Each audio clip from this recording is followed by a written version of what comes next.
Joe Abusia for Yamama Kwabason so about POG Media so meso safi na waso a obe like na wa subscribe na afin so wetima share dwumadi no ama afoforo nso ensa atumi aka ensam ekoso my Ghana mu a yenso ya depend yese brand no yebema ya bedafo ehu de eko ene de eba na de ensam ena ekoso highway ni so eye azimfo ena dipo ntiba ne nkranta esa na adodankwa Akuffo Addo ene ni team agese abusuya enya asem kuma ne nyina ne se omose wakwa kasa etia eye Dr. Nkrumah say jese nyon na founder of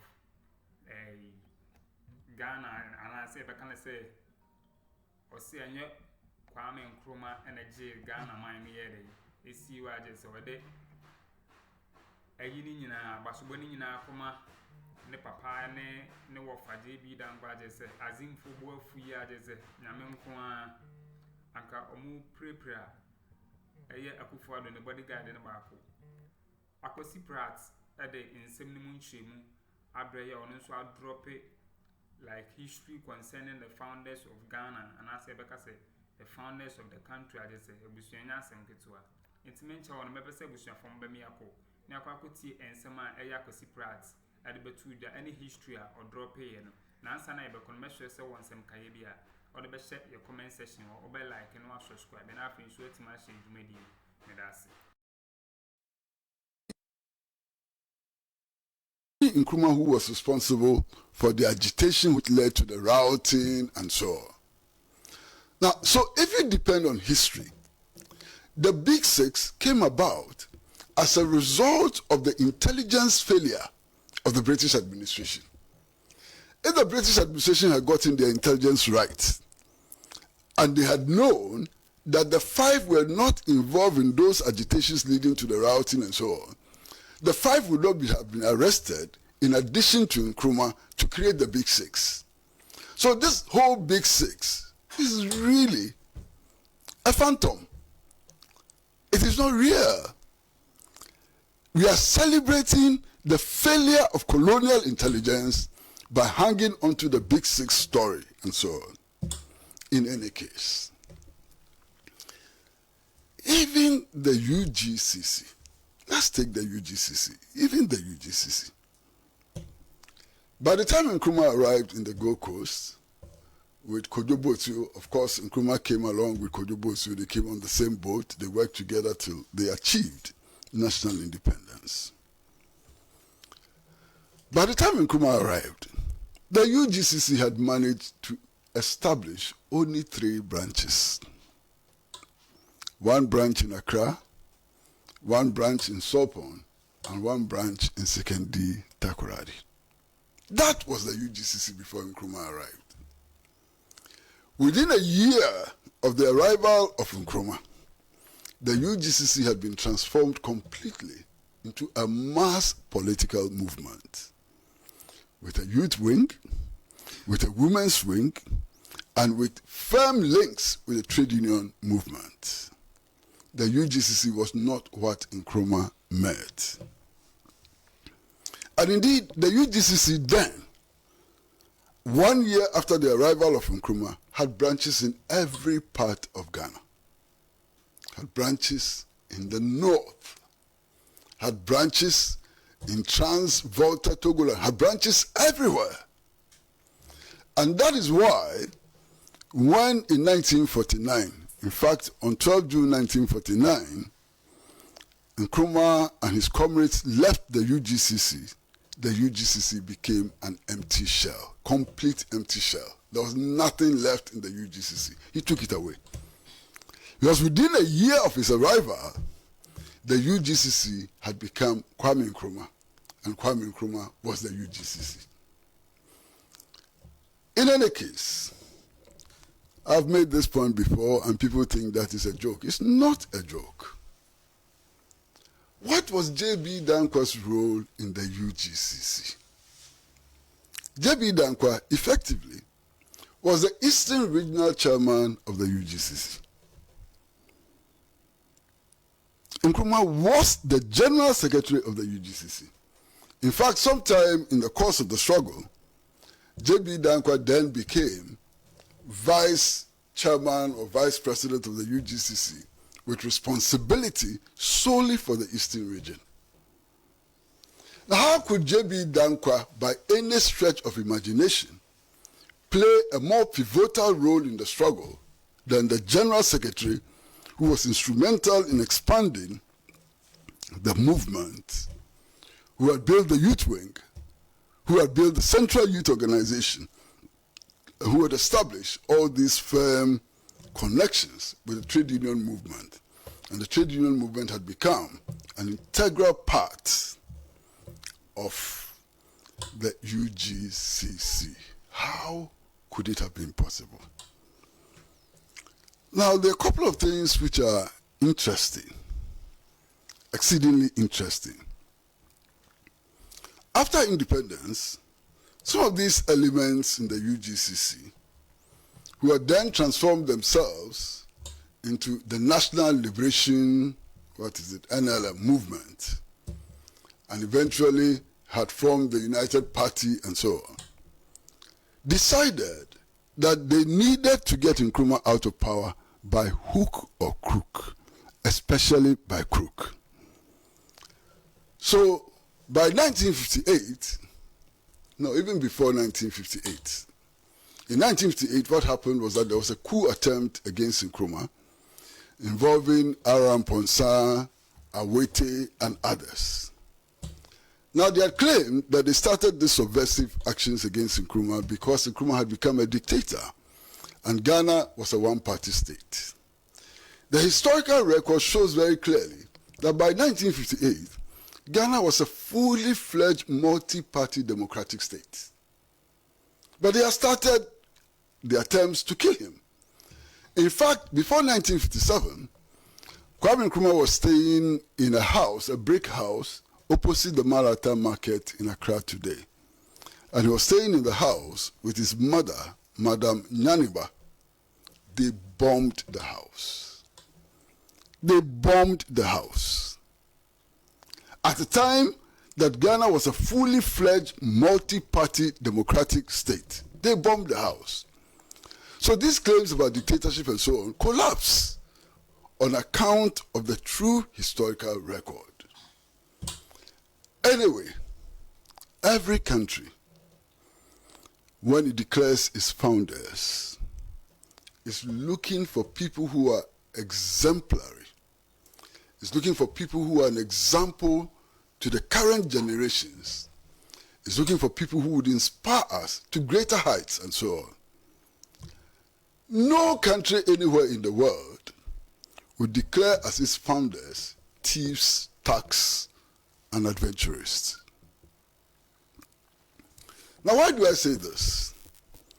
These bomb explosions and sabotage and so on led to a situation where some of these elements who were opposed to Nkrumah were actually arrested and they faced the due process. They were tried.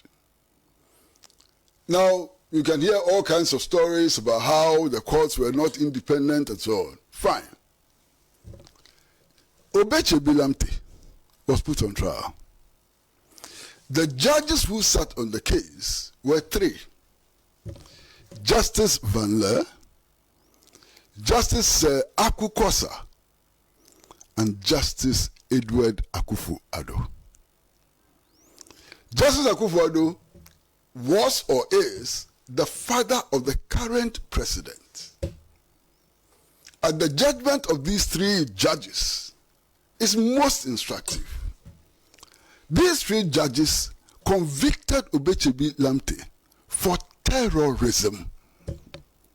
Their judgment was clear that Obeche Bilamte was nothing but a terrorist. Now, which country in the world designate terrorists as its founders? And this designation is not by me. It's not by Nkrumah. It's by Akuffo Addo's father. Justice Edward Akuffo Addo was one of the panel of three which tried Obeche Bilamte. So, our current president, His Excellency, Nana Addo Dankwa Akuffo Addo, does he disagree with his father? Well, there's nothing wrong with disagreeing with your father, but it's interesting. It's interesting because it's the political tradition that his father stood for that he claims to be upholding today. Even though by February 24, 1966, he was a fully fledged member of the Convention People's Party. Indeed, he was not just a member of the Convention People's Party, but belonged to the radical wing of the Convention People's Party. Only recently, his sister, Marigold, put out a very interesting video. In that video, Marigold claimed that on the day of the coup, February 24, 1966, her brother, who is now the president of Ghana, ran to the Nima residence of their father.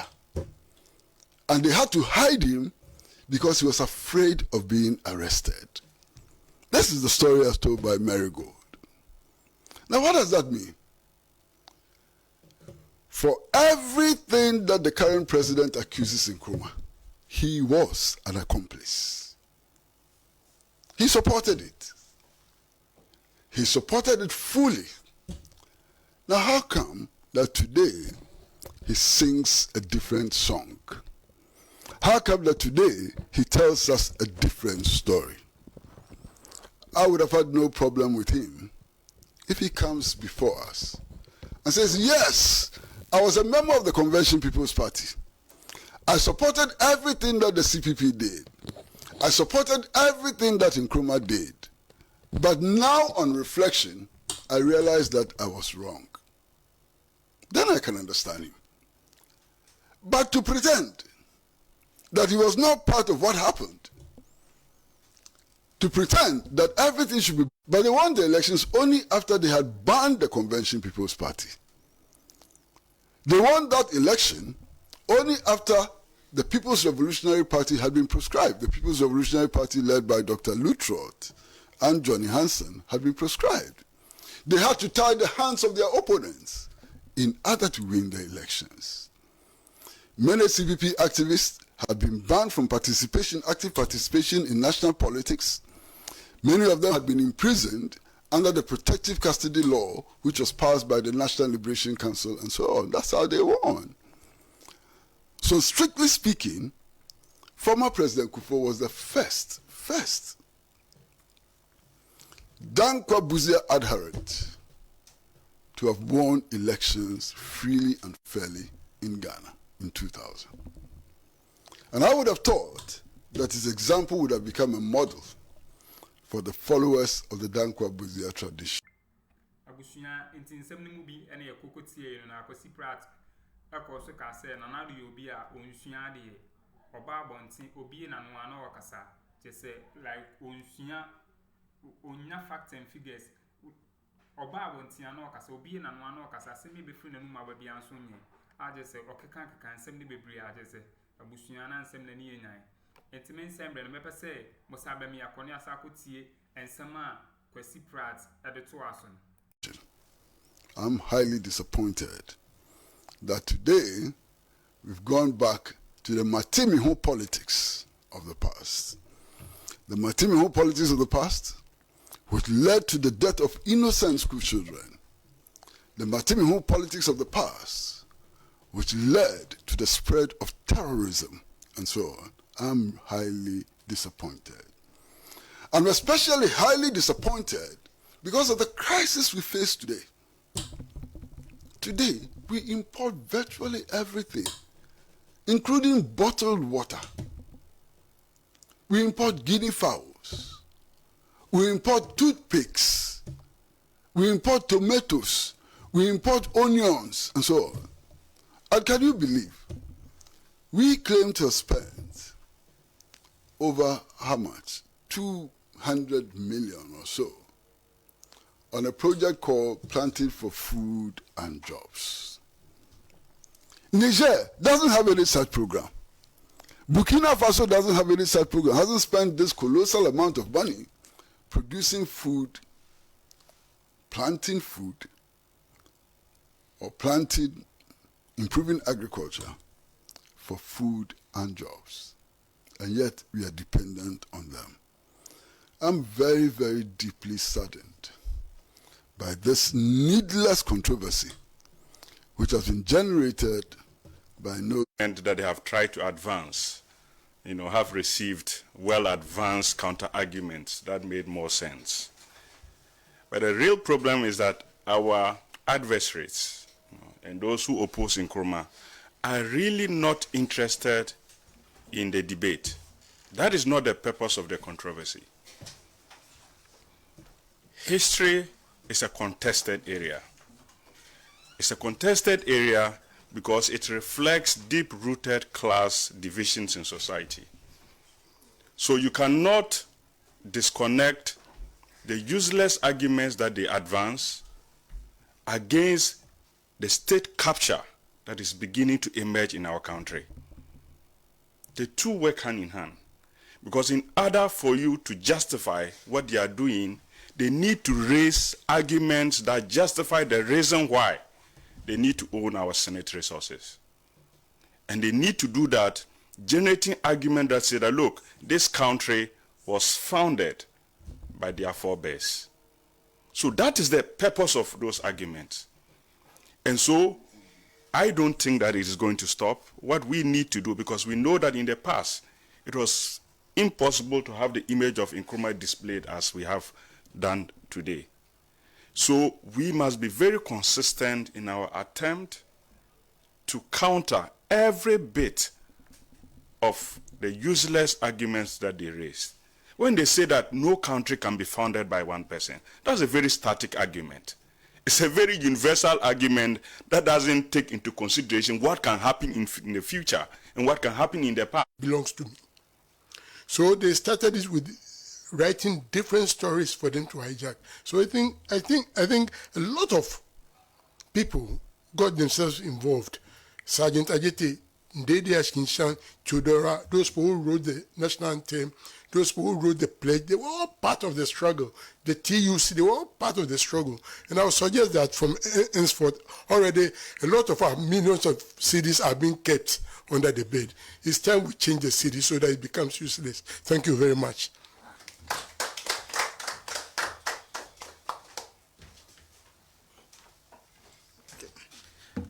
Good evening, comrades. I think it's only right to react and also to set records straight when we listen to people who send out this kind of communication and bring out these arguments that simply doesn't make sense.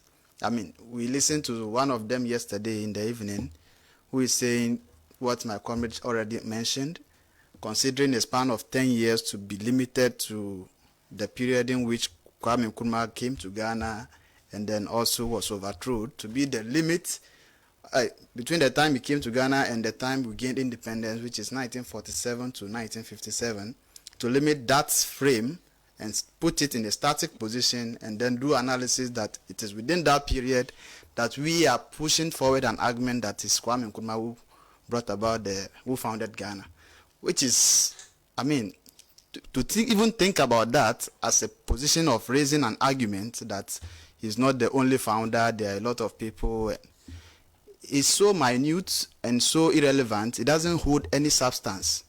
So the argument really, they don't have any material evidence to support their argument. They float around, and then I keep wondering, what do they seek to achieve with this kind of floating around in trying to justify the position of all these, their founding fathers or the Matimehu people, so to put it. So that's basically my question. What do they seek to achieve with this bouncing? Because we know that today, 100 years ago, 1947 is not like 2,000 years ago.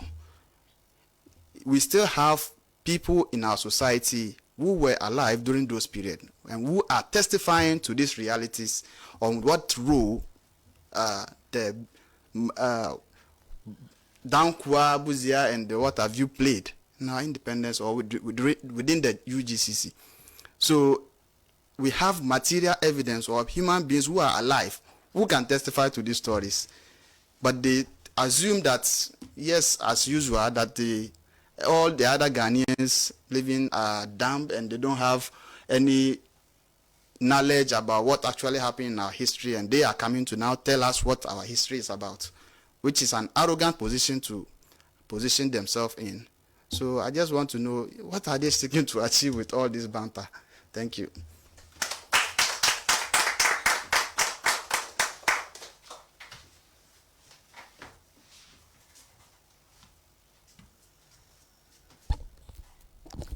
Good evening, comrades and friends. Before I start, I have a proverb in my language which says, a male donkey doesn't cry in somebody's territory. I'm saying this because the donkey that is crying in this territory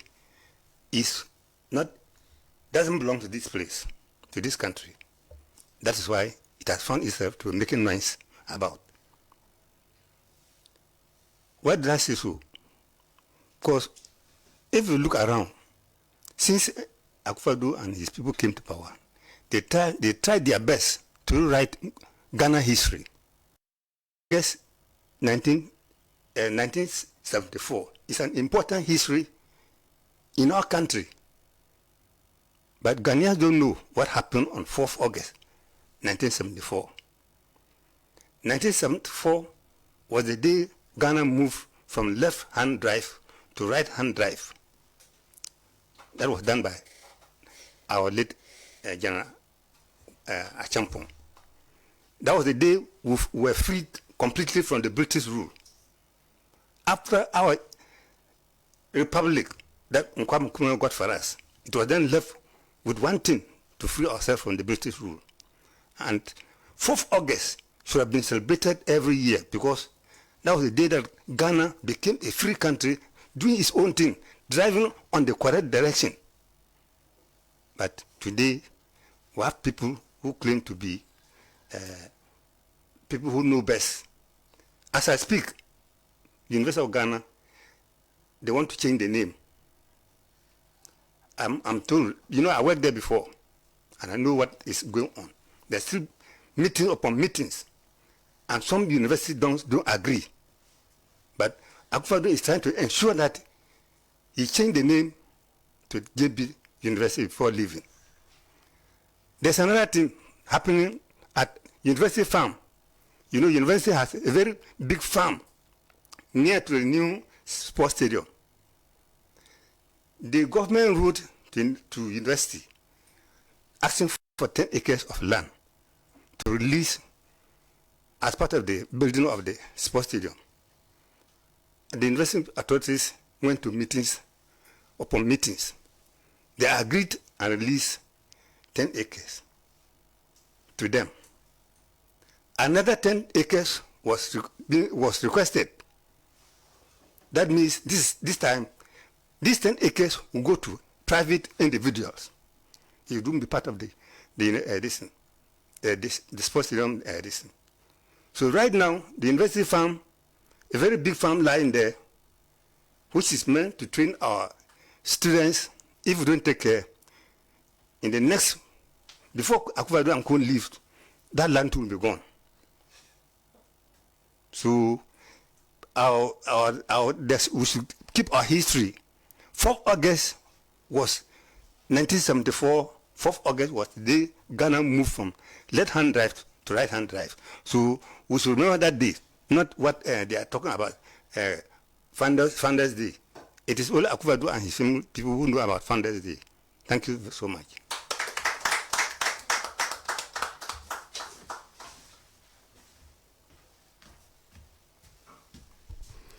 Good evening, comrade.